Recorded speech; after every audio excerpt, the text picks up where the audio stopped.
Okay, we're rolling again. All right. Before I married, my parents we never took vacations except we would go down to San Antonio and Blanco and see. All Dad had was first cousins, and when we would have family reunions, and of course we'd get together, usually at a river or lake or somewhere, and the Werners always played croquet.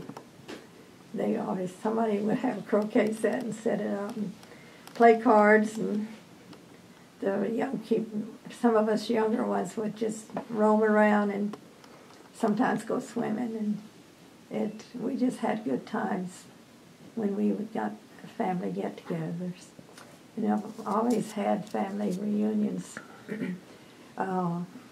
After I got to know Joe and his family,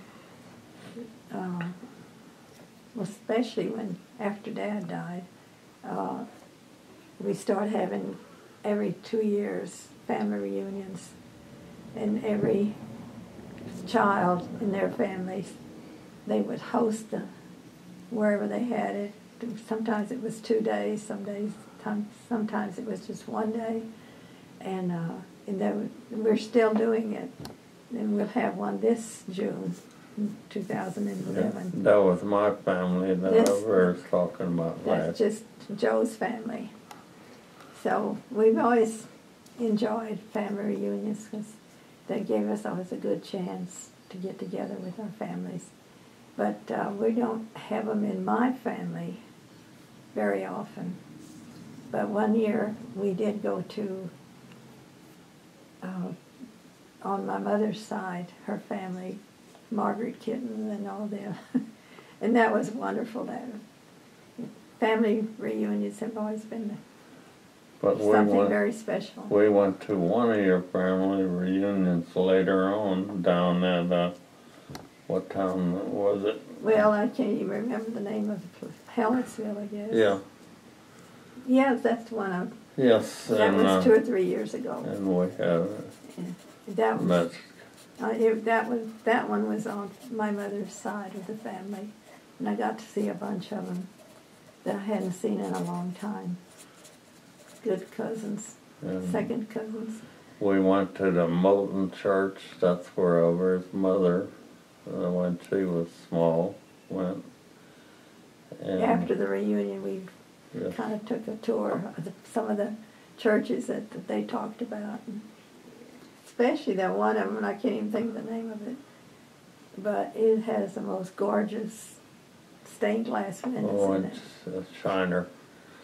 Yeah, where they make Shiner beer. Shiner, Texas. And we ate lunch on that Sunday, and it happened to be a restaurant called Werner's.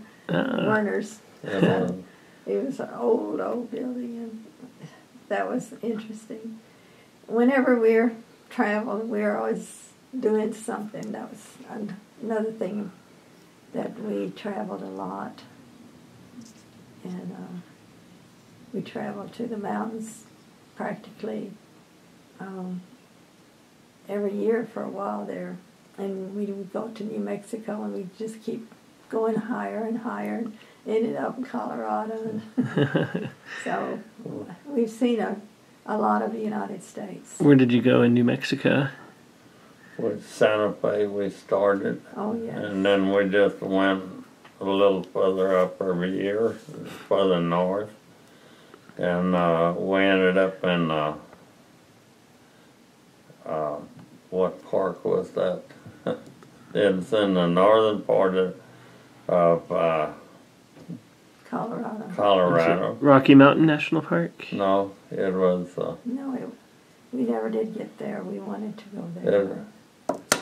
We had in mind to go to a park right on the northern line of Colorado, and that night it snowed up there, about 14 inches. So they closed the park up, so we didn't we hadn't gotten through that park. Is this the same trip when you went through Independence Pass, or? Oh, Well, probably. that's Independence Pass is down at it's way down in New Mexico, or is it Colorado?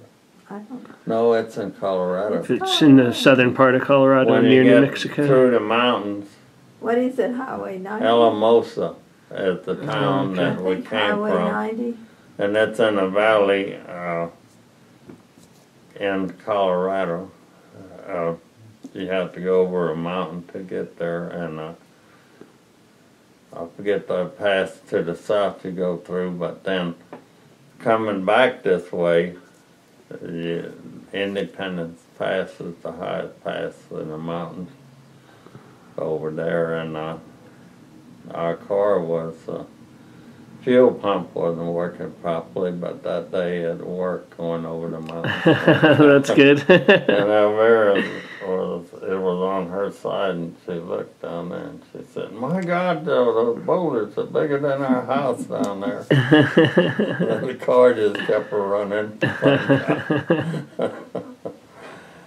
Well, we took, one of the trips was the whole, I think it was Highway 90 from the corner of New Mexico all across. And of course, that was a lot of driving in the mountains, and some places there were tunnels drilled through the mountains. We'd have to go through tunnels, and one place in that highway, the two coming and going back and forth. One of them was way higher, built higher than the other one, and it just, the construction, what they did there on that highway, it was just unbelievable. That was either Boulder or Denver. Boulder, That highway. It was Boulder, I think Colorado. it was Boulder. It was Boulder, It was Interstate Highway 90, and going through the mountains, they had, if you were going west, they had piers, or a single pier would go up, and sometimes they were 75 feet up there, the highway, to get, two because lanes. the mountain didn't go back far enough, and if you were coming west, you'd be down there right next to the water. So, and actually, they used the single pier that way. The inner lanes would be one on top of the other, basically. So anyway. The construction, what they did to get that highway through there. I've been trying to get. So what do you think in general about technology's progress since you were, young and growing up versus what you see in the world today? What do you think about that? Well, I haven't mentioned, but the first 4 years, I guess, I went to school in a horse and buggy. And, yeah, I think I did. And then went to Model A Ford, and then we went. I don't remember after that what, but we always went in our own. Took our own car to school. But and now from that horse and buggy to the we just have modern day cars. we just have a cell phone. That's as far as we went. But Kyle and the guy knows what their last the things that they have. Well, they have iPhones and everything. All of our Things grandchildren. we don't even know anything about. And don't care because we're not even on the internet right now. So anyway. It's like having a computer in your pocket. It's a little tiny thing. And imagine, telephones and everything has increased. It's unbelievable. And now computers in 2 years, they're obsolete already. A lot of times, just you have to buy new programs and everything. So it's unbelievable. Elvera does sell Catholic life insurance, and she uses the computer. So her computer, they keep sending a new program that we put in it and keep it up to date. but it's 5 or 6 years old now, I guess. And that's her third one that she's had. So I've been a representative for 25 years. she received a watch a couple of Sundays ago at their From the company. Their meetings, at our annual meeting, our branch meeting. So, We could just go on and on and all the stuff we've gone. I started when I was about 57. So, still doing it. How old are you today? I'm 82. 82. Grandpa, how old are you today? 83. 82 and 83.